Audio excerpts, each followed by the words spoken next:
Welcome to That Good Fight, a Reformation for Gentlemen. My name is Aaron Edwards, as always, and I'm joined today by a very special guest from the warm climate of Northern Ireland. Is Jamie Bambrick. Greetings, brother. Thank you for having me. And warm is definitely not the operative word at the minute. Well, wet would be the operative word. We had the wettest January in 149 years, and it really was. We did. It was absolutely awful, and we were the worst part of the country, I think, for it. And then February was certainly the first 2-3 weeks of February were the same. We were on track for a record February as well. I think it eased off the past week, which is nice. So yes. Anyway, enough. It's so British. What a British podcast to start by talking about the weather. Well, exactly. This is patriotic podcast. What are we supposed to do? Yes. Talk about the weather. I think it actually formed us as a culture. Yeah. Not just talking about the weather, just the fact that we had to deal with rubbish weather makes. I think that's why we invented so many things. We're like, just stuff this. Yeah. I'm going to invent something. Yeah, that's right. Because, we couldn't laze around on terrible. beaches like they do in the Mediterranean and go and take siestas. Exactly. And there's driving rain coming at directly horizontal. We need something to ease the suffering. Let's build an empire. We may as well, let's just go and rule a quarter of the globe, right? Yes. If we're going to have, let's just for the weather, just purely so we can get some better Where weather. is sunny? Let's take it over quickly. That's it. I'm thinking Australia. I'm thinking India. I'm thinking, that's it. What That's will really become how it the happened. United States in a couple of 100 years? Yes, absolutely. Exactly. Yeah. Exactly. Well, it'll take us a while to get to the West, but we'll do our best. But that's right. So we are of course British, so we will talk about the weather for eternity. But when you're not, dealing with Northern Irish driving rain and craggy rocks, what are you doing? Who are you? What do you do? Yeah. So, firstly and foremostly, firstly and foremostly from a ministry side, firstly and foremostly a follower of Jesus Christ. I'm married to my wife and 2 boys. Nice. So that's the most important thing. An associate pastor would be what I say is my main ministry and the thing I feel most called to do in life.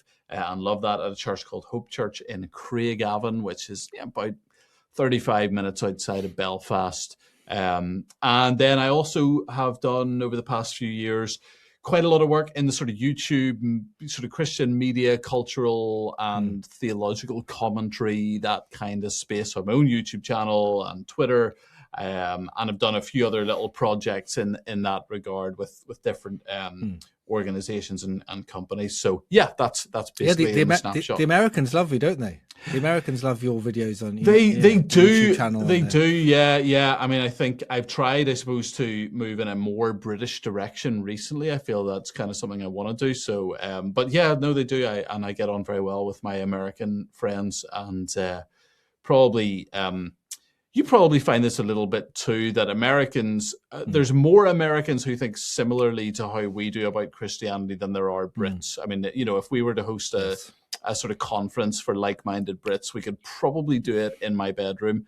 That would be the amount that there are. So, whereas there's more Americans. We'd be bringing our sons along to it. Yes, exactly. That's right, that kind of thing, yeah. Excellent, right, yeah. And so you, like many, again, over the last sort of, let's say 5 years tends to be the timeline, but maybe a bit longer for some. Everyone's basically been red pilled, haven't they? So a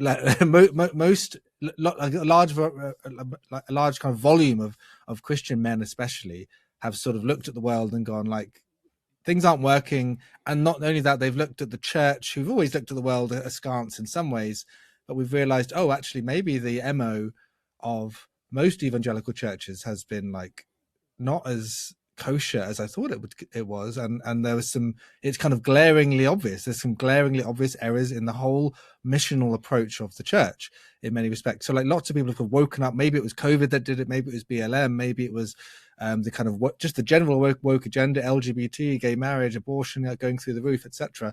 So many things going wrong in culture, and the church's response just being totally inadequate to that.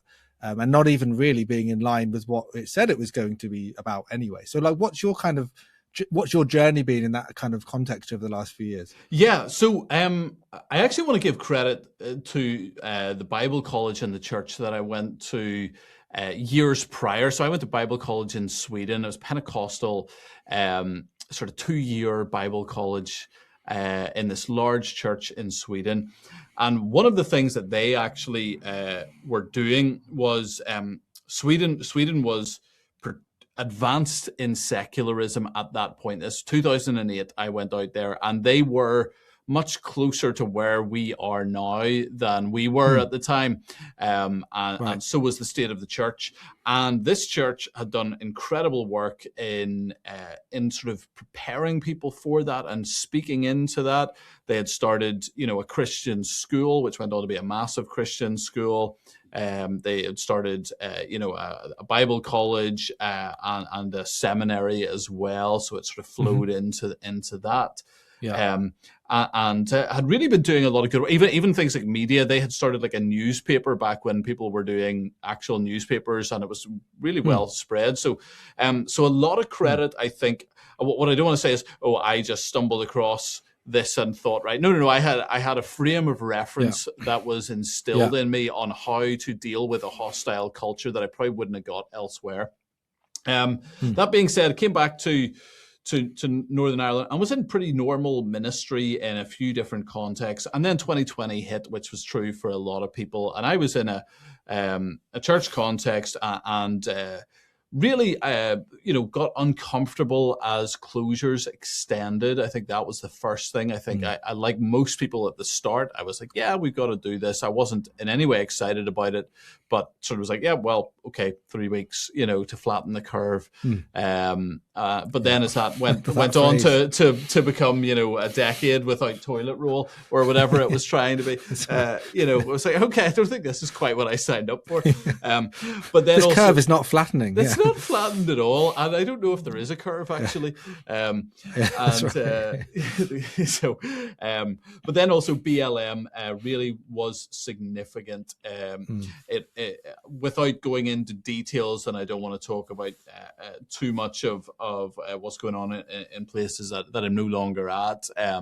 I was very, very concerned about the impact of BLM, and it led to me leaving the ministry role that I was in and stepping out into nothing and actually moving away from, we were in England at the time, and coming back to Northern Ireland with nothing, because we just didn't agree with the direction, and we tried to leave on pretty good terms. I think we did. We had good conversations, but ultimately we're never going to see eye to eye on it. And that actually that was a key moment for me, in terms of doing what I'm doing now, because I think I realized at that point that a lot of the voices, pretty much all the voices I was listening to, in fact, I would say all the voices I was listening to at that point, and I'm sure there were good UK voices, but all of the ones I had heard were American. And I was like, we have to have something over here speaking about these issues in a more biblically faithful way. And interestingly, I'll tell you a little tidbit in that regard. You'll appreciate this. Any non-charismatic listeners may struggle ever so slightly, but it involves a cessationist. So when the whole BLM thing was happening, I put in an email to Douglas Wilson's blog. I don't know if people remember or read his blog. I remember reading it regularly at the time, and he did like a Tuesday response to emails kind of thing. Yeah, he does like little responses to all. It was lovely. And I put in one of those, like, here's what we're going through, and any thoughts. And he didn't respond that way. What happened was his secretary reached out to me and said he'd be very happy to set up a call with you and just discuss it with you, which was really profoundly gracious of him. We did. We talked about it. And then he said, well, let me know how it goes. So months later, it ends up that we leave and we're back here in Northern Ireland. And I'm praying about doing exactly what I'm doing now, which is speaking into these things, in this way that I'm currently doing. And I remembered he'd asked me to let him know how it went. So I thought, well, I'll tell him how it went, which was not great. And he replied, he was like, hey, chin up, that kind of thing. And then he said, for what it's worth, I think what you should do is start some sort of, cultural engagement, apologetics, evangelism type ministry, speaking into these issues in the UK. I just threw that out there. I replied to him. I said, I know you're a cessationist, but I think you just prophesied. So thank you for that. So did he take that well? He did. I can't remember if he specifically replied to I'm sure he did say he didn't. I mean, I don't think it would have offended him in the slightest. I think he would have appreciated that. He would have termed it differently as providential, something, I'm sure. something very witty as well, knowing Douglas Wilson. Yeah, of course. So that's really how I ended up here. And then I didn't realize that he was the prophetic catalyst, as it were. Somewhat, yeah. I think it probably would have ended up happening anyway, but because I was really considering it, and then a big part of it has just been being in a church that is open to what I'm doing, and not just open, but really supportive of it as well. So we have such a wonderful congregation, and they tune in, and they like that someone is doing this, and they like having me as part of the church. And hey, do you know what? That's all you need. It's great. And those who aren't aware, Jamie's one of the, I think I'd say, the distinctive features of your videos. You are just good at these nice clean cuts that kind of come in with like interesting things that come in. They're quite funny, they're quite sharp, and they obviously are speaking into that same vortex that many of us are speaking into in all sorts of different ways. But I think that your YouTube channel has a kind of uniqueness. I think you might have reached out to me on Twitter at some point early on, and said, I don't know if you asked me to share it or something. I think you just said, hey, have you seen this or something? And I was like, this is really good. Like, I know. I remember. I can't remember what it was about, but I remember your story and making a video essentially inspired by your story. I think it was probably on the issue of homosexuality, knowing that you had left that. Okay. And so I think I put it on Twitter, and I think I had hardly any following at the time, but I just sort of let you know that you had inspired that video. It's like, thank you, and I made this, and nice. and that was years ago now. But yeah, so I think that's how we sort of first in anyway, ended up becoming Twitter mutuals, which is absolutely, which is the first step to friendship in the 21st century. It is, and I don't hold it against you that you probably have like 3 times as many followers as me now. So I help you up and catapult you into the Twitter sphere. You will receive a prophet's reward. Well, I just lost it sadly, but that's it. But no, that's it. That is really interesting. You and I think like again, listeners, we'll put a link in to Jamie's YouTube channel and go and subscribe and go and check out those and share them. I think they are. I think the apologetics element is good. They're like, this is what we were crying out for during that kind of 2020, 2021 fallow time where you were like most of us are reading the TGC updates, Gospel Coalition, and I think I must have said this many times before, but you would always be reading these articles and you just knew how every article was going to end, and it didn't matter whether it got you to click on it because it was an interesting title. Sometimes they would be good at that, and they produced them quite well. Like, they were aesthetically quite good. They're better than the other stuff you could get. So you kind of, everyone was just, that's the go-to place. And there were some really sound people in there for many years. Then people kind of drifted away. There were all sorts of controversies with the TGC over the years, but we stuck with them because there was no other big platform. But like, it didn't matter. Like, every controversy, every article, whatever it was, there'd be such a narrow way of understanding everything. And of course that was part of the problem, wasn't it? That it was like, we'll gospelify everything. Yes. We'll put a gospel aesthetic over anything, any conceivable issue will be resolved pretty quickly by just saying the gospel again. Are you telling me that when you listen to Taylor Swift, you're not actively finding gospel themes there just organically? Is that what you're saying? Because that's all I see. Yeah.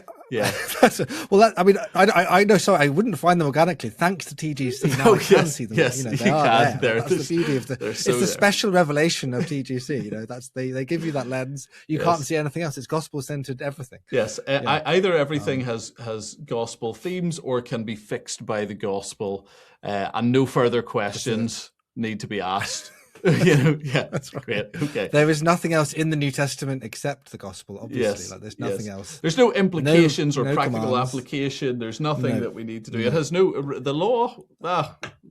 Who knows? Who knows? Law? What are you? Some kind of legalist? Absolutely. That's what it must be if you even know that word.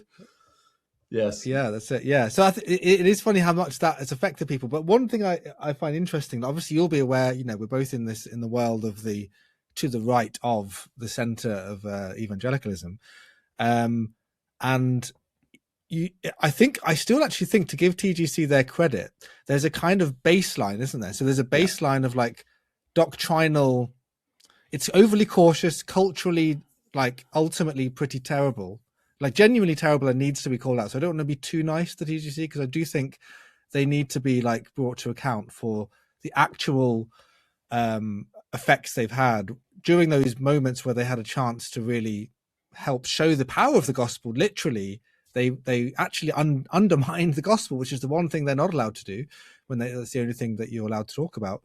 But they did lay a foundation of like solid Reformed theology. People caring about evangelism, people caring about the gospel is obviously a really good thing. And my concern would be for the Zoomers who haven't even had that. They haven't had their like safe evangelicalism from which they can radicalize and go, oh, actually, no, we know what the parameters are, and we think that you're actually wrong. We need to expand some of these. There'll be people who just come in now on this frontier, and they're like, this is amazing. Like we can just kind of go in this more base direction, but they don't actually have the same foundations. So it doesn't mean the same thing when they're getting really excited about the things that we're getting excited by. I guess many of us who've been schooled in that are going to know when the brakes need to be applied appropriately, not in the kind of, gay fake way. It's like in the way of going, no, there's actual biblical prudence. There's such a thing as like loving people. That matters. It's not gay to love people. It's brotherhood's important. All these, there's lots of basic Christianity which you need. And I think it's exciting that we're seeing a new revolution on the right and reaching new people who are going to become Christians. I think it's really exciting. There's a lot of men who are going to come in and they're going to be radicalized immediately. They're already right wing when they come into the church, and so you need to do something else with them than what you used to have to do. Is that something you've seen up where you are? Yeah. I mean, I think it definitely is gonna be a challenge for us. And I've been thinking about this, a little bit, and it's even possible for us who do speak to these issues that you can become. It's possible to be myopic and to only focus in on that. And I think that's something that I'm trying to be very conscious about, particularly in a pastoral ministry setting where your people can't just have a diet of the scriptures engaging the current cultural topic every single week. Now you have to apply it to culture, so you can go too far the other direction in that. But you actually want to teach the scriptures in every aspect that to which they speak, and that's essential. So yeah, I think what I was having a conversation with another pastor about this, whom you also know, but it was a private conversation. I'm sure I don't think he'd mind it being shared, but I won't, just for the sake of it. But we were talking about this, and there are some different groups arising, and you go, I'm great. I'm very, very happy that people are doing that. A little bit concerned about stability. And we were having this conversation, and I think we managed to get it down to what we are actually aiming for, which is a healthier church is actually the real thing. The church has been unhealthy, particularly in this area of how it engages with culture or fails to confront the idols of the day. I think that's been a real shortcoming of the church over the past. Obviously, as you said, everyone sort of started to notice it in about 2020, but realistically, it was, years prior to that. But it's been going on a while. 10, 15 absolutely. Years, real problem. We're not confronting any of those things, and then it's impacting the church negatively. So what we want is, we want to deal with that, but you also have to then make sure that you're generally a healthy church, and that requires more than just fixing that one. There's no point in curing the church of kidney failure whilst it also having cancer. You need to do both of these things at the same time, and getting that right's a bit of a challenge. And to be fair, to TGC, I think.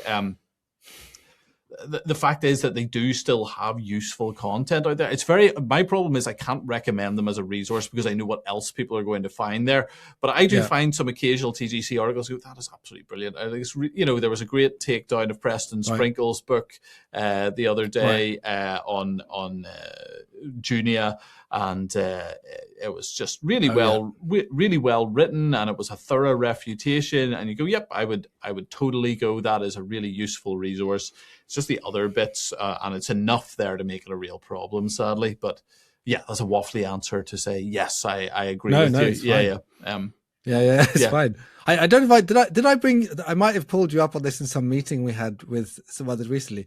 Is resource how they say resource in Northern Ireland, or have you been Americanized? I don't know. Resource. I don't know. That sounds like you've been Americanized. I'm just a man resource? of the world.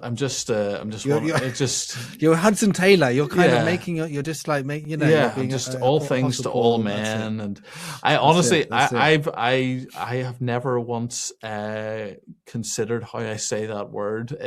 Consciously made any decision about it other than it's just whatever flows naturally. So Isaiah, here's your Isaiah or Isaiah. That's always a good one. Isaiah test. Isaiah. There you go. You're British. That's fine. We'll not take your passport away from you. Well, at least I'm not saying things like defense. That's wrong. Yeah, that's true. Defense. Arsenal's defense is good. Very good. But they are actually, sadly, as a Liverpool fan, that you're actually not going to choke this year. But it wouldn't quite work, would it? If you're doing the kind of basketball American, like when they go like hustle, defense. If you were British, you go, hustle, defense, defense. Like, what are you doing? Defense. Just do it. I'm not fencing. What are you doing? Anyway, sorry, we are tangentializing. We're going all around the place. But I do want to focus on. We are kind of in the ballpark of where we want to talk about next, which is Northern Ireland. Because I've said to you many times, and when we've met at various conferences and functions and things, that I think Northern Irish. When I had students, in the days when I had students, and something of a more centrist reputation, I always really enjoyed having the Northern Irish students. Of course, I enjoyed students from all sorts of different places. And it would be the people you could rely on to have a conservative baseline would be the West Africans and the Northern Irish, like almost always. Sometimes, and even when they were clearly liberalizing, which would be less likely the West African, but most likely the Northern Irish. Because even if they're liberalizing in ways that I was like, oh no, don't get too excited about this. This is like, you think this is really exciting and shiny, but it isn't. Even they would have like a massive, a biblical knowledge which far surpassed the average equivalent student on the mainland, as I'd like to say. And so there's something about that, about the North. I think in evangelicalism in Northern Ireland, Northern Irish culture, which is quite unique among the British Isles, like significant that you have. Even the sort of liberals are more conservative, and they can't help but have certain views about things that have maybe been inculcated in them because there's a certain, maybe it's because of the Troubles, maybe it's because of the having to fight for your convictions. But would you just speak into that? Like, what's your kind of take on what you've observed of the difference between Northern Ireland and England in relation to the church, and especially in those sort of doctrinal foundations? And I suppose having lived and worked in England, I'm sort of reasonably well positioned to give some analysis on it anyway. Definitely I'd agree with that. And I think there's probably a few factors to that. I do think the Troubles have in some way impacted the psychology of the nation, where it has been a fight. Now, I think it would be pretty clear that it wasn't sort of Bible-believing Presbyterians going out and bombing, devout practicing nuns. That wasn't quite what was happening here. So that's how they got their doctrinal convictions. So that wasn't it. But nonetheless, there was a religious veneer to the conflict, and really it was an ethnic conflict, but it had religious connotations to it as well. And that means that people do hold on to their religion more tightly, and the fact that that someone is critical of it just means less to you if you know people that have, at least in the name of Protestantism or Catholicism, have potentially died for it, etc. So I think that's part of it. I think we've also been blessed by some movement. So obviously, like the Ian Paisley and the Free Presbyterian movement, there were real people have real issues, and Ian Paisley would have been very strongly anti-charismatic to the point that I think he probably had functionally excommunicated everyone in terms of doctrinally, you're probably not a Christian if you believe in the continuation of the gifts here. So that would be a point of disagreement. But he was nonetheless, he was the first minister of Northern Ireland, right, and also started a denomination of fire-breathing conservatives, and that does do something, to the general spiritual atmosphere. Effect. Yeah, if the Prime Minister of England had also started a denomination that was the most conservative denomination in England, it would also impact not just people in his denomination; it would impact the other churches and their even ones that go, oh, he's way too out there.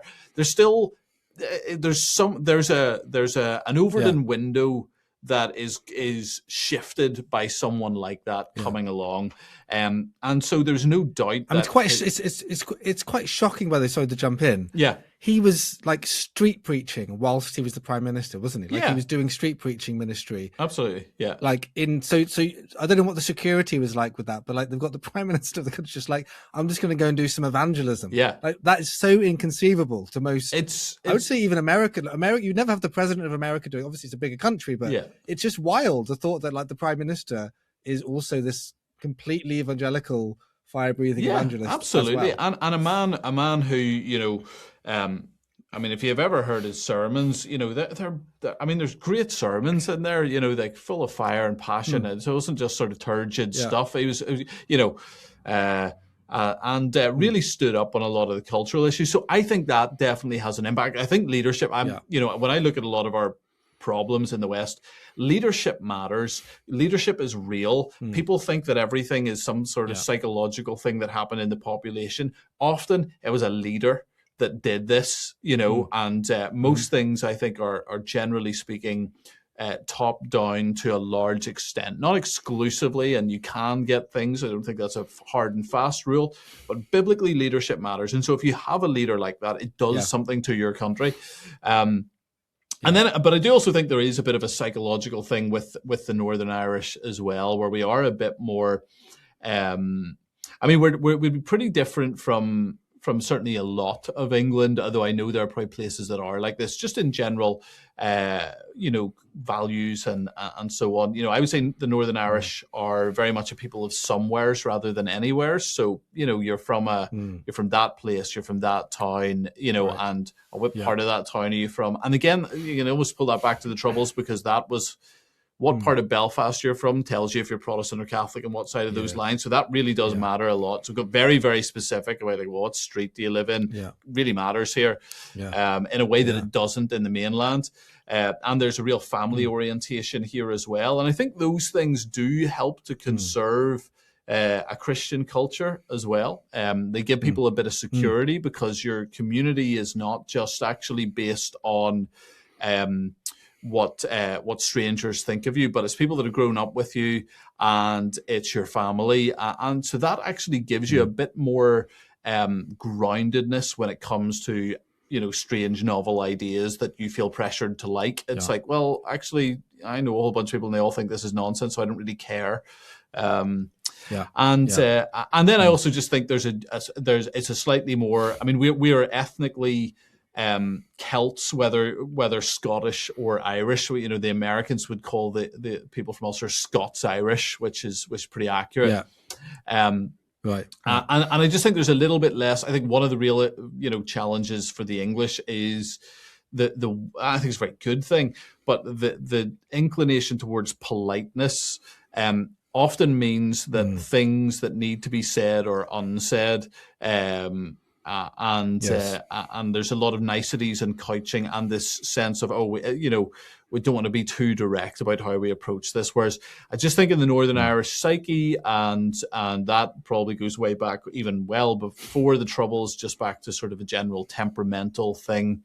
I just don't think we need that quite as much. Now, I don't want to put too strong. I mean, there are real issues here. The church here is, frustrating in many ways, and there are a lot of churches that are liberalizing, but there is definitely a significant difference between the church in the mainland and the Northern Irish church, and so those would be my way of trying. I mean, again, have I done some study that I can definitely, but no, I can't.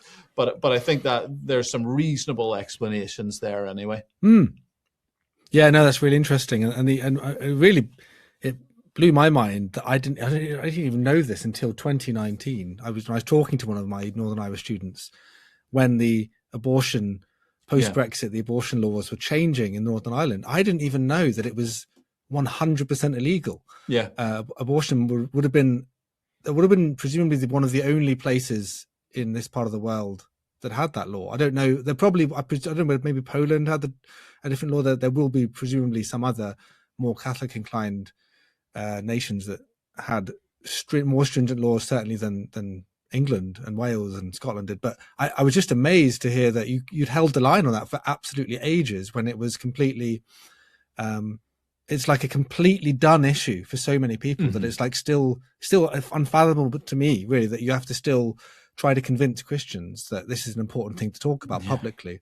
Well, it's nuanced, it's caveated, it's difficult, and etc. And you're like, Northern Ireland was just like, no, you just can't, you don't get to do that here. And that's just amazing. That's part of the impact of the likes of Paisley, who obviously, again, on this side of the waters of the Irish Sea, it's Paisley's reputation will have been crazy conservative, froth-mouthed, fire-breathing, rabidly anti-Catholic, hellfire preacher, kind of just a bit mad.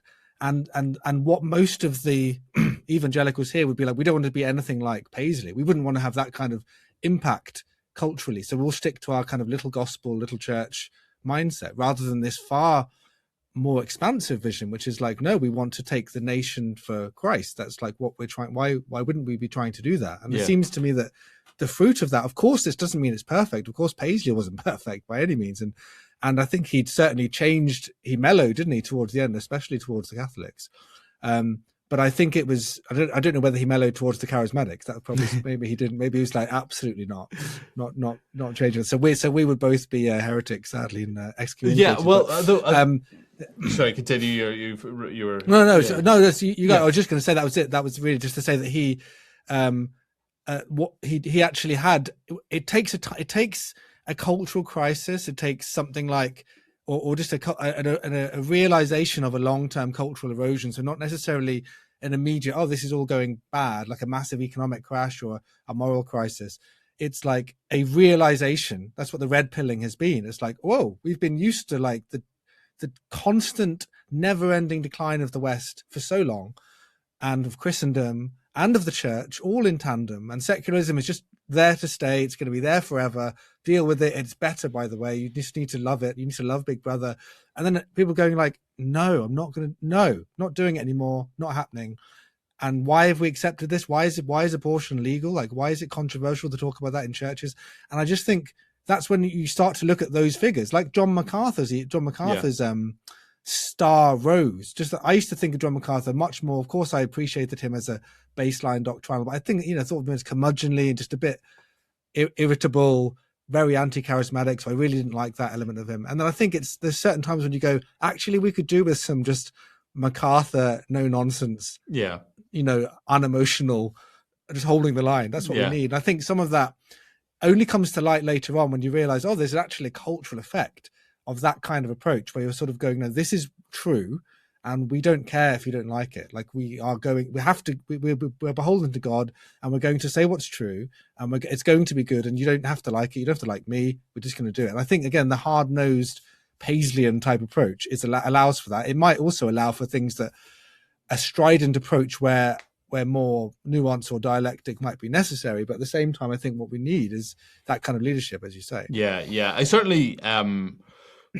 think the likes of Paisley could put his the fruit of his long-term, impact up against anyone else, and you go, well, it was absolutely as a result of Paisley that abortion and gay marriage, by the way, were not passed in Northern Ireland until 2019, because it was his party, the DUP, the one that he founded, that held the line on that issue and were the largest party in Northern Ireland. There's some flaws there, but we had a Christians in Politics night on Monday night in our church, and we had the education minister, who is from the DUP and Free Presbyterian background, a wonderful guy who is now trying to stop our education system from being run by Marxists who want to turn your children trans. And, I'm like, well, I'm glad we have Always someone helpful. like that in there rather than not, And actually, I found, interestingly, the Free Ps are, it's weird. The charismatics in Northern Ireland are very cautious about me / don't like me that much because I'm to the right of them, and you're not allowed to be to the right. The Free Ps are like, oh, we quite like this guy. I mean, I know you're charismatic, but we like you. If I go to stuff, the Free Ps are very supportive, and I go, hey, do you know what? There's that also is something I think that happens in times of upheaval. Is old alliances die and new alliances are formed. And I do think that there is, that's definitely something happening at the minute, that God is pulling people together who are very different, but who are agreed on the essentials and also what needs to be done in this moment. And I think, that's something I'm actually excited to see where that goes, because people are crying out for something, and I think it is that what you said of and often people start off a little bit uncomfortable or find it jarring when someone is forthright about truth and they don't like it, but after a while, like, truth prevails. We live in a world that's starved for truth, and that is trying to build a society functionally on lies, which is going to have a very short shelf life realistically. So as it collapses, people are going, well, who has truth? And if it happens to be that person who you didn't like because they were, telling the truth, well, then after a while, when you start looking for truth, you know where to go. It's like, oh, it was that guy all along, So I think that could well be something that we see more and more of. So no surprise at all to me that people, change their tune on people like that and go, no, they had something to say and respect, Yeah, exciting. And before we move away from Northern Ireland, one final thought on it was, I might have mentioned this guy to you before, but a bad export, I would say, for Northern Ireland would be Pete Rollins. Yeah. The emergent, because you had such a strong it's a bit like when the emerging church was all the rage in the kind of mid 2000s, it was coming out of very strong conservative cultures, wasn't it? So it was South Africa.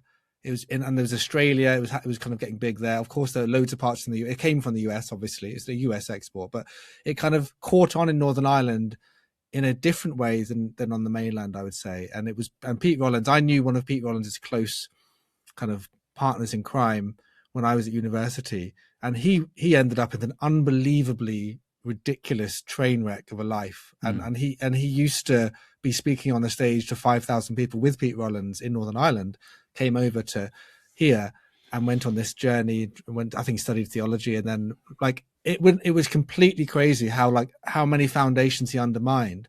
But in the end, he was so excitable about the kind of radical gospel, the true message of Jesus. We need to kind of, and he had an assumption, so he knew his Bible really well because he's Northern Irish, and he had seemingly pretty strong ethical, moral guidelines, but he was constantly pushing those because he was more excited about pushing beyond it. And I think that seemed to be like this, it was almost like a breeding ground for it. So he'd then be resentful of the conservative culture from which he'd come. And Pete Rollins, I think, literally coined a term called pyro theology, like burning stuff down. Yeah. And he was I don't know if he's still going, but I think it wasn't that long ago. I looked him up maybe a couple of years ago, and he's still going, moved to the US, where he's parasitic upon kind of evangelicals who actually believe the Bible. So you can then they're the ones that they can work with. So they were an absolute carbon copy false teacher wolf. Let me go in and steal some sheep who I know I couldn't get complete non-Christians because that's boring. I'll go in and take people who are actually Christians and try to get them to buy into my deconstructive, let's tear up all the foundations and burn the house down. That'll be kind of fun. and that's real Christianity. That's authentic Christianity. Did you have friends that went in that direction? Was that a thing you saw much of? Yeah, yes. I mean, so it was probably fractionally before I was probably in my like early to mid teens when that was a thing. And Pete Rollins, I had not heard of until I went away to Bible college and came back, by which point he had left Northern Ireland. I was also, when you're a teenager, you don't really know people like 5 years older than you because they're old. So, but as I started to actually get to know those guys, they all knew him, like literally knew him.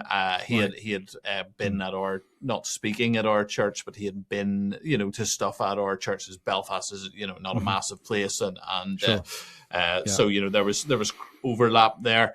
That was pretty extensive, and certainly the emergent movement did have a fair degree of impact here. I mean, I remember, but I think a lot of churches did this. Our church growing up, which was very good. They did do the Pneuma series. For us as teens, which now I look back on and go, yeah, I'm stunned that they did, but nonetheless, I suppose at the time. At the time, it probably was often a new lie has yet to be unpicked a little bit, and people have done good work on it, and very sound guys have picked that apart. You can understand how when something comes along that feels this feels kind of cool, and he's saying nice things about Jesus, but you haven't really pressed into where that's leading you. And this was in the the Velvet Elvis days. Velvet Elvis, I remember reading even as a late teen and thinking it was crap. But it's like this is rubbish. This isn't good. But what about when he wrote a different phrase with several spaces in between to fill out the book longer than it actually was, and it makes you feel it's more profound. I remember so many pages like that. I was like, "What are you doing?" It's a great way also really to fill to fill your 1.5 hour lecture for 2,000 people with a lot less work if you say it slowly enough. That's true. Yeah. Oh, I'm getting kind of almost traumatic flashbacks of that era. It's like it was so. I think Brian McLaren did. I think he did the worst thing of like he ended one of his books mid-sentence without a full stop because of the whole point of like closing out with truth, and it's all open-ended, it's all postmodern. So it's like I'm just going to end the book mid-sentence. It's so funny how you read anything like that now, and it is so dated, and it has no value at all. And of course, it never had any value, but it had this perception of value that you thought you were getting something cool. Whereas you can take a good solid Bible book from back in the. You can take some Martin Lloyd-Jones or an old MacArthur book or any of those, and it's just like this. This holds up. This is still good. Maybe the language is a bit, or the examples, or you might go, we can fit. We know what era this is, but no one's going. No one reads Francis Schaefer and goes, "Oh, this is so out of date." It's like this guy's writing to. He might as well have been born yesterday, or not born yesterday, but written this yesterday. No, interesting. And of course, Francis Schaefer's a good, interesting link for us because I think he's someone. I mean, actually, there are some Schaefer things you could read, by the way, because he's reading he was doing seminars at Le Brie on Sgt. Pepper's Lonely Hearts Club Band when it came out, the Beatles album. So they were trying to be I think the Emergents were quite inspired by Schaefer. But Schaefer had a big biblical worldview where he was like, we need to transform culture. But I'm a 6-day creationist and I'm a biblical inerrantist. And so he's got all these embarrassing doctrines for the emergent church people. They're like, oh, we don't like all of that stuff, but we like the culture. We like the fact that you get to go to plays and write stuff about them. We like to do that. Can we just do that? Yeah. And it's like, well, yeah, I guess you can, but then you end up with Rob Bell hosting a talk show with Oprah Winfrey, and that's you're going to go. That's kind of what we used to joke might happen. I just want to insert a little comment in that regard, which is it is funny when people try to imitate the greatest minds of the last century, and they are not that. So I don't know if you ever know anyone that's tried to do a Lewis and go, I'm going to do another Narnia. Have you ever read that? He's like, I'm going to write a Narnia type book. It's like, no, you're not. Not in a million years. You write a nice book by all means. You will not get close to that. Yeah. So it's these sort of cheap rip-offs that miss all of the layers and all of the thought and all of the depth to it and all of the truth that's coming forth on every page. Because, anyone that's trying to do what Schaefer did is who is not at the level of Schaefer, which I don't think many people are, certainly not me, is not going to end up doing a good job of it. It's very true. And one day, of course, someone will try and do a Jamie Bambrick YouTube video, and they're just going to be failing. That should be reasonably mind you, one day, easy.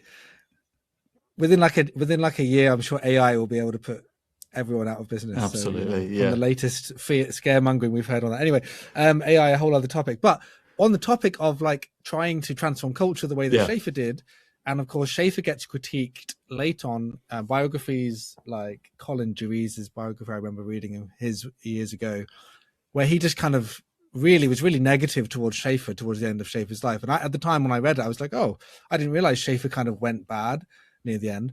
But of course, what this was, it was like he went bad because he decided to sort of align himself with the moral majority movement in the US and the Republicans and fight for things like what Paisley did. Like, we need to ban abortion. This is a really big ticket issue. We need to go in this direction.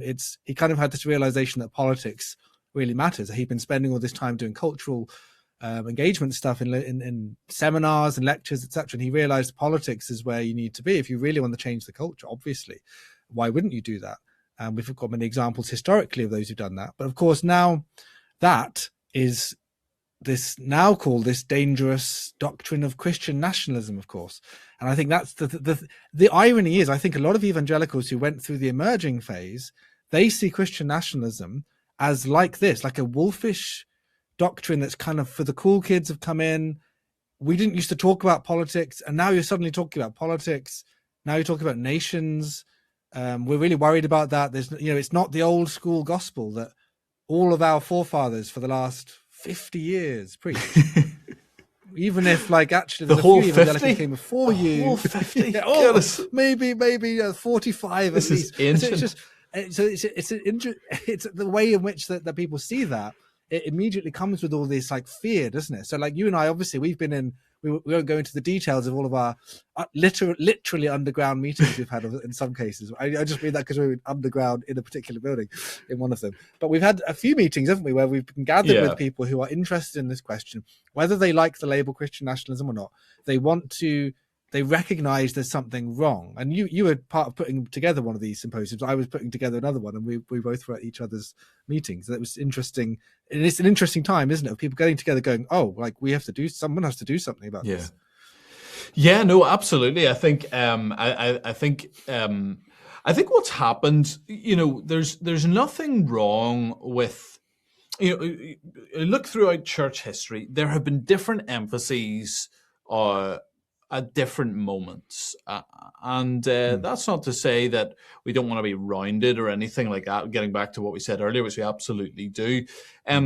But there are reasons for that. And that's because something has gone wrong in that area. And part of what the church has to do is recover truth that has been ignored perhaps for 50 years or so, or, a generation or a few hundred years. So, in the Reformation, it was, the five solas, and it was salvation by grace through faith was the thing, and we had to get, and it was right in that moment to emphasize that, because that was the problem. Now, that's not to say that we don't still emphasize, because that's still pretty much the heart of the gospel, and we do want everybody to know that, of course we do.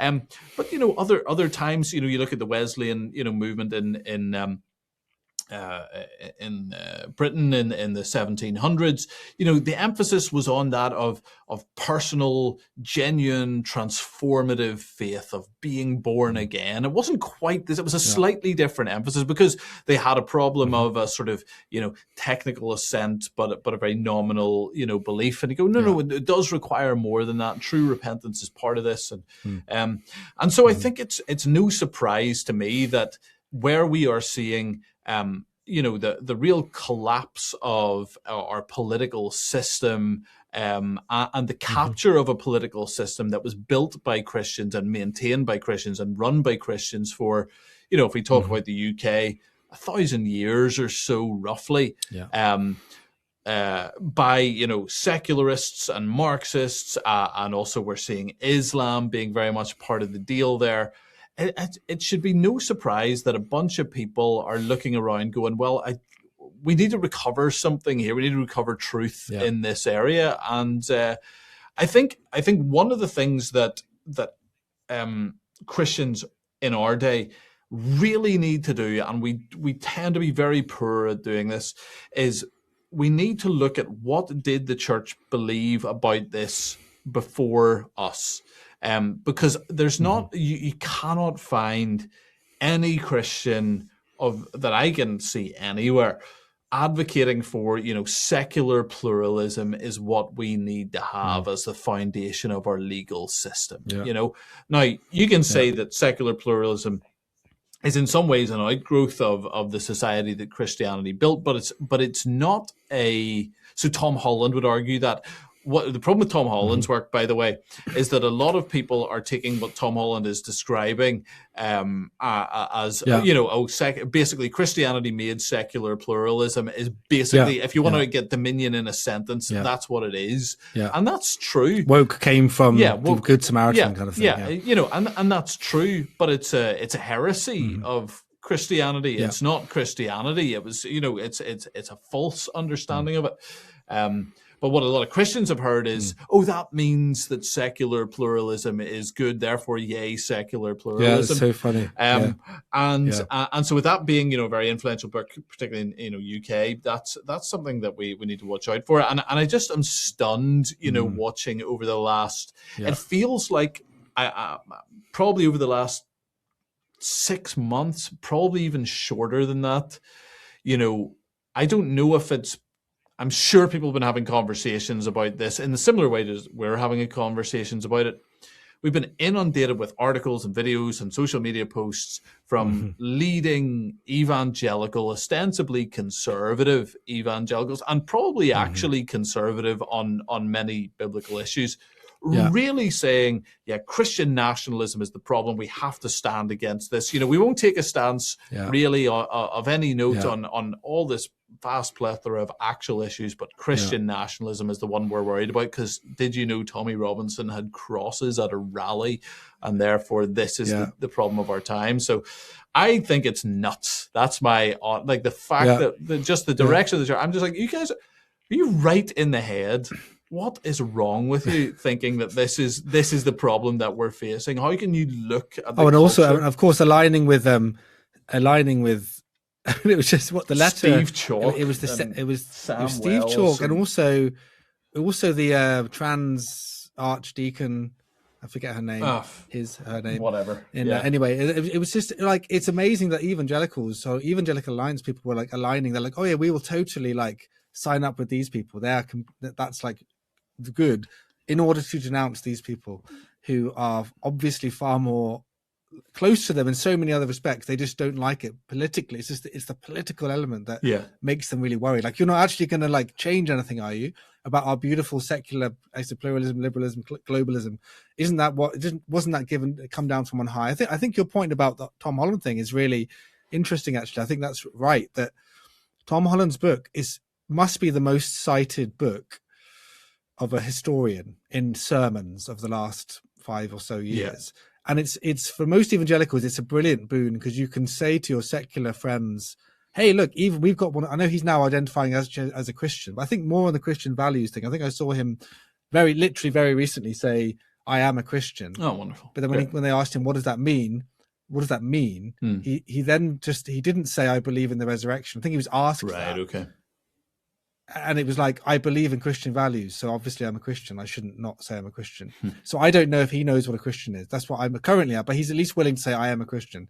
Okay, that's something to work with. But anyway, even before, when he wasn't a Christian, it was more of a boon for the evangelical, ironically. Yes. Because then they could say, we've even got one of these secular historians who's saying that all of the good stuff in the West is Christian, really, or the roots of the West were Christendomian.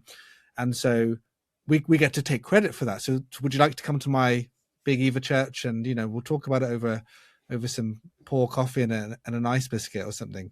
And actually it's just ironically, like, that's the thing that when him, as you say, like his actual argument is to say that the things that are going wrong with the world, lots of things that we see as bad are I think he does make the argument, it's a mutation of a Christian value, but many people kind of use it as an explanation. It's got explanatory power to say, like, oh, actually, isn't it great that, like, this is flowered beautifully. The Holy Spirit was somehow at work, even if they don't say it like that. They kind of want that to be the case, because then they won't get in trouble for challenging that secular normativity. Yeah. And with something like Christian nationalism, right? Which is, again, that would terrify them. Yeah. I mean, Peter Linus is a fellow Northern Irishman, and he's not the CEO of the Evangelical Alliance, but he's director for the UK or something. He's the number 2 guy in there after Gavin Calver. Yeah.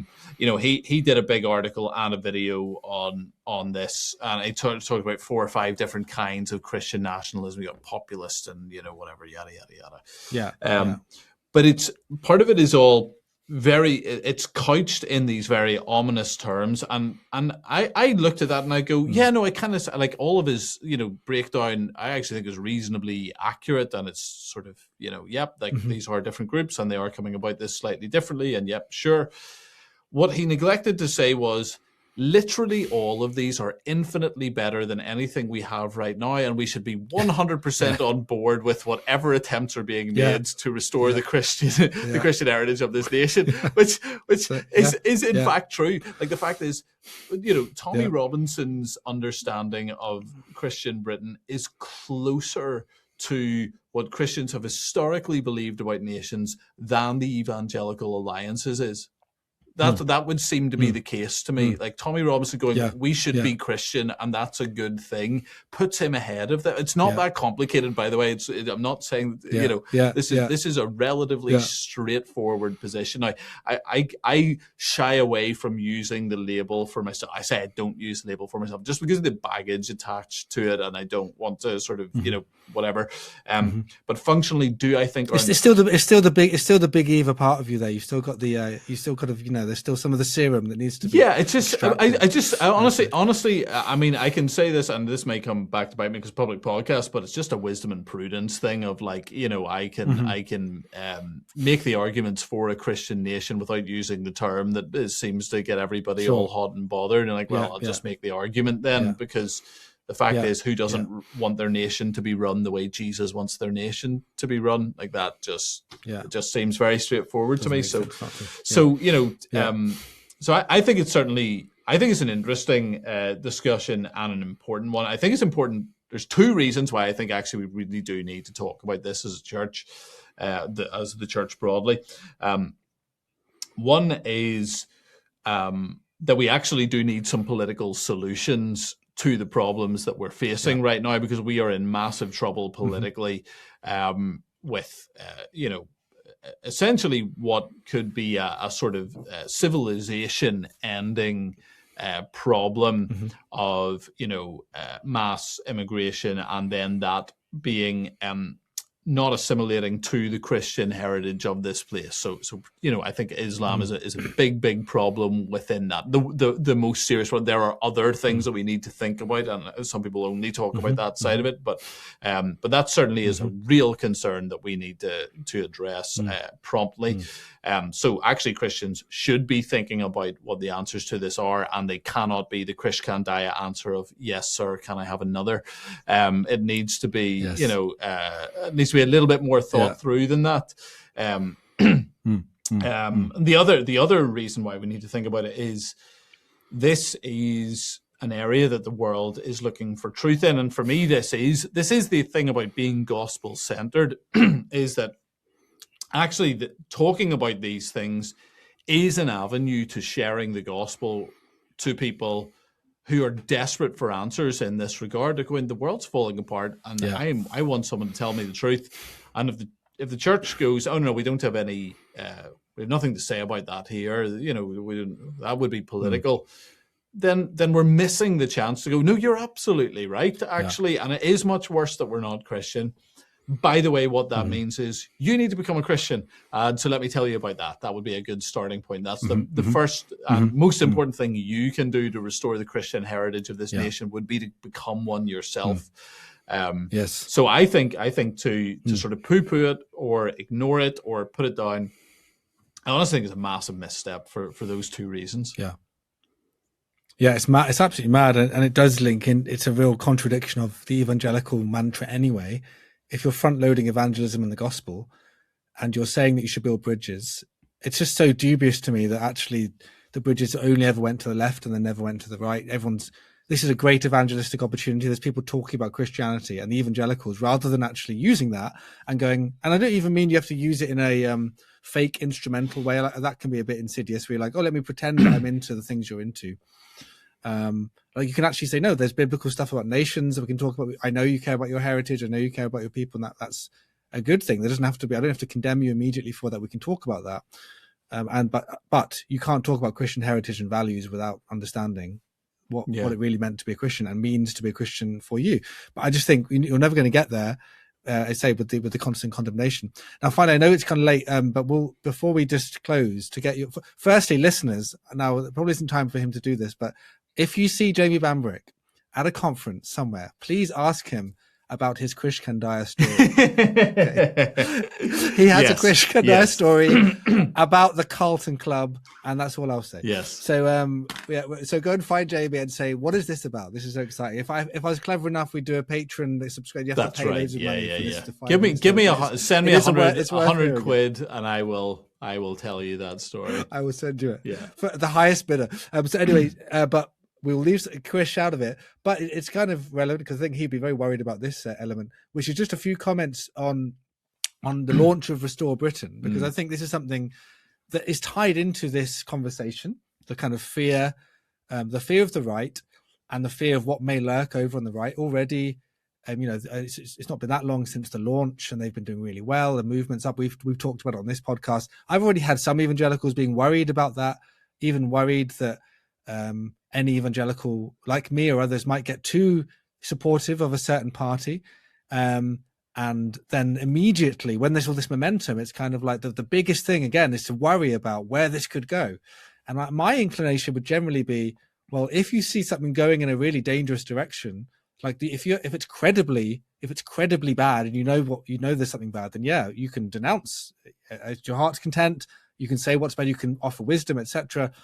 But actually, you don't need to do the scaremongering, fear-mongering thing that you often see, where you think this could potentially go in this direction, because we're so unused to caring about anything on the right in a legitimate, genuine way that will actually make a difference to this mush in the center.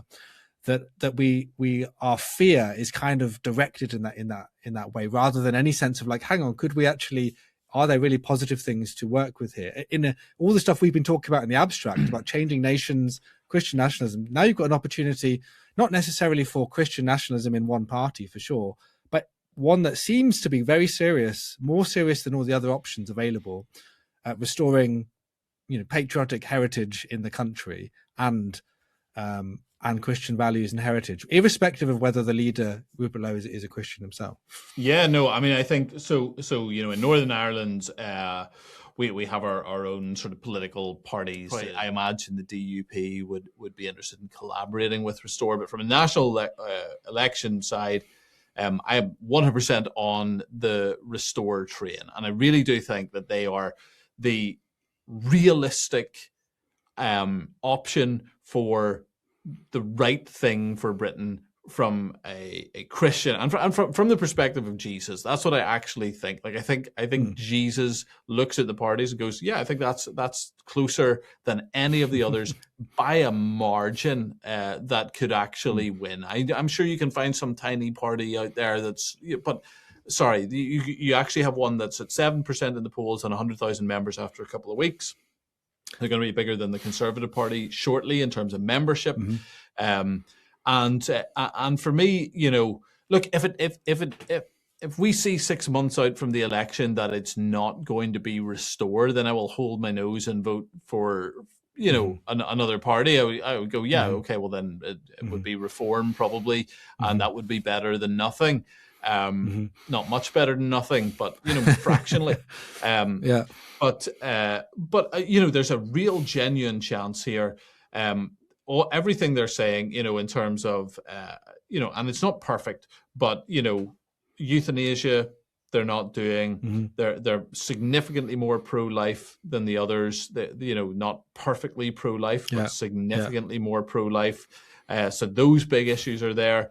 And they actively are for, Britain being a Christian country. And I go, well, I kind of am too. So I will vote for them. And, and I know some of the people involved with them a little bit. I've had a bit of interaction with not Rupert Lowe, but a couple of the others, and I've been very impressed with them, and think they're very serious Christians who have really thought about this. This is not just people have said this is very online or whatever. These are not very online people. Actually, they're very, very, very sharp, capable people who are often young but brilliant. And to me, I'm like, that's exciting. So I think, look, if you want to ask my opinion, they make by far the most sense and would be worthwhile, really looking into and considering from a Christian perspective for sure. Yeah. That's good. Well, obviously, what the evangelical fearmonger will probably say at that point is, well, Jesus is neither left nor right. He doesn't like any particular party. He has no opinions on anything particular whatsoever. And so we're never allowed to say Jesus would vote for this or that party. And of course, you can understand if someone starts preaching in a pulpit, like they're kind of preaching a political party's policies as kind of Christian doctrine. Yeah, that would be an issue. You could worry about the sort of maintenance of the separation of church and state and say, well, actually, the church needs to influence the nation, influence the state, but without actually collapsing in or conflating itself with it so that there's no prophetic voice to it. But I just, again, find that the evangelicals only, as you say earlier, they only come out to fight when it's on the right. And that's when they're really worried. I mean, of course, they might say something about someone who's radically left, but I never hear of anyone going, this Christian is too much into Labour. Well, I mean, Christian Daya the other day is coming out and celebrating that the Green Party won in Gorton and Denton, openly celebrating. I'm like, are you mental? Like, just like, what are you thinking? This is just utter nonsense. Just full on abortion. Up to whatever, decriminalize all drugs. Like, even just on the basic, even if you disagree on the immigration thing, which I understand how Christians struggle with that a little bit. The mass deportation element. Yeah. I get how Christians can find that they haven't thought through this issue, but I can get how they stumble over that. But there are much clearer issues that the Greens are really on completely the wrong side on, and it's just like there's nothing to celebrate about them winning. We should be mourning and going, God, what have we done wrong here? How has this happened? You couldn't really have a more of a contrast, could you? In terms of the was it the Green deputy leader at the pro-Iran regime, like death to England Moffin Alley, rally. One party is okay with regimes that say death to England, and the other one is wanting to restore Britain and actually restore some national pride. I think those are remarkably different options, and they're both potential rivals for the election in 3 years' time. I mean, it's quite and I do think. I mean, I think when it comes to the left and right thing, I did do a video on this, but if we look at what actually the founding of the left is, I mean, I give 3 ways in which, the left has come into existence. So firstly, it was obviously the French Revolution, where you had the left side and the right side, literally of their parliament. And the French Revolution was, in large part just about killing Christians. That was really what motivated that. It's a key part of the operation. Yeah, big part of it. Executing lots of people and getting rid of God and 10-day weeks. So openly anti-God. Next, you would have Marx. Marx is a man whose own family thought was possessed by the devil. He was infatuated with Satan,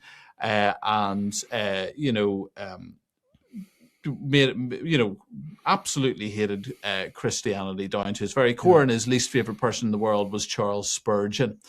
And then you have the Fabian Society, whose literal symbol is a wolf in sheep's clothing. So I think we can make a judgment that that's probably not the side we should be on. Now, that's not to say that you go everything that pretends or portrays itself as right-wing, or everything that is right-wing is by definition right. But these are not equivalent by any means. Like, it's just there's no way to say these are just as bad as each other. Even the argument that if you say we protect the life of the unborn, you'll offend those on the left. But hey, we care for the immigrant, and take care of the sojourner in your land, you'll offend the right. We go. Even those are not remotely equivalently morally weighted issues. Like a serious border policy is not the same as the mass slaughter of the unborn. Just the poor thinking there just never ceases to astound me. But I mean, it is amazing. Even when you say earlier when we're talking about, I like Restore for this reason.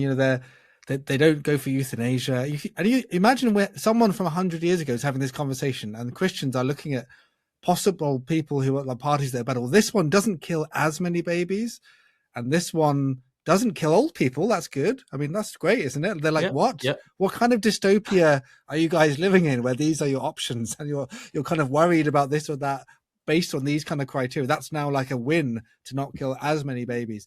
And so again, all these things are going to go back to the problem of what we've accepted politically as the norm in our nations, etc. So Christians, we do need Christians to stand up and speak out on it.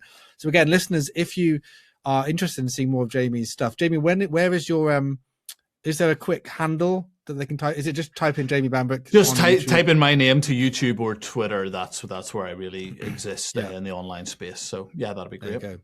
Yeah, please go and like and subscribe and watch all those videos and share them. And they are, as I said, they are really good to share with people who need a kind of quick intro to certain things, and they might, who aren't in the online world. You could say to some aunt who thinks that you're crazy because of this or that, you could send one of Jamie's pleasant videos, and he'll sharply send them on their way in a positive direction.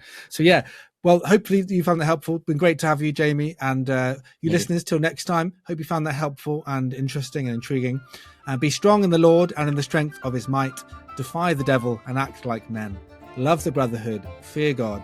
Christ is Lord. God save the King. This has been That Good Fight. See you next time.